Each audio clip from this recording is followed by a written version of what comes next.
So we're halfway through the first leg of our Heart of Arabia expedition, and we wound the clock forward 15 years in Philby's life, because what made Philby different from other desert explorers like Thesiger and Thomas was that he was a scholar of Arabia. He devoted his life to Arabia, and from that first meeting with Ibn Saud in 1917, he spent the rest of his life in Arabia until he passed away in Beirut in 1960.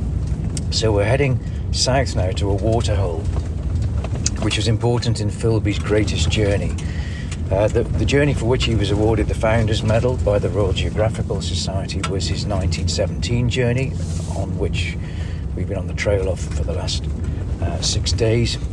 But we're now using our vehicles to drive a long way south into the northern end of the empty quarter to visit a really special place that Philby was the first European to see.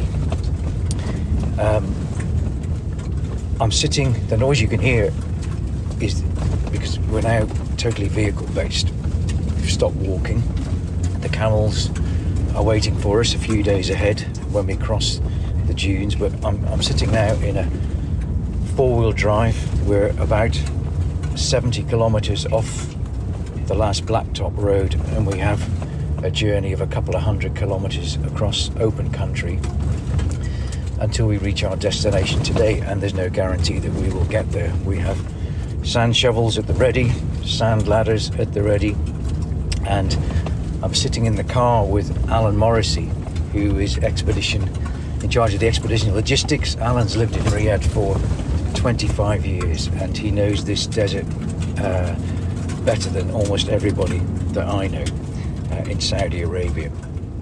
So Alan, as you're driving now, you've got 3 vehicles behind you, and you're heading into absolutely nothing. When we stood on top of the dune last night and did a 360, there was not a single light in any direction. So, what thought processes go through your mind when you're driving in country like this to help us get to where we want to be?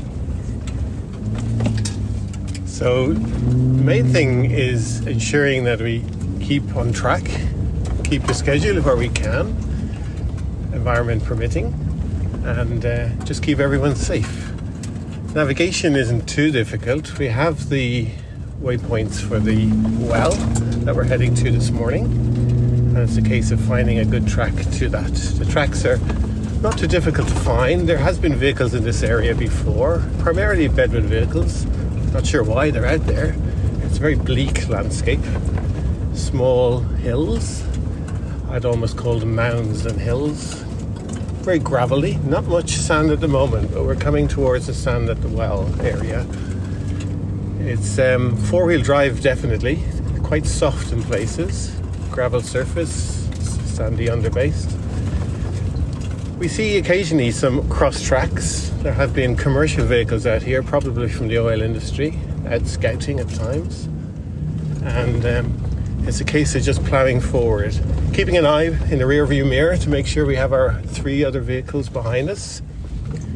The lead vehicle which we're in is a lovely Ford Raptor. It's doing excellently. Behind us we have the new Ford Expedition Timberline, and that's a special edition that's got specifications to help with harsher desert conditions. So it's doing particularly well. We have a Bronco, another Ford Bronco, and we have a Ford vehicle behind that. So the main thing in my mind at the moment as we plough forward is just keeping an eye on the GPS, making sure that our angle of direction is good, and that we don't hit any unexpected mounds or bumps that might loosen our cargo at the back, packed up at the back, or our supplies and things. We don't want to lose anything off the side of the vehicles, and then to keep everyone safe.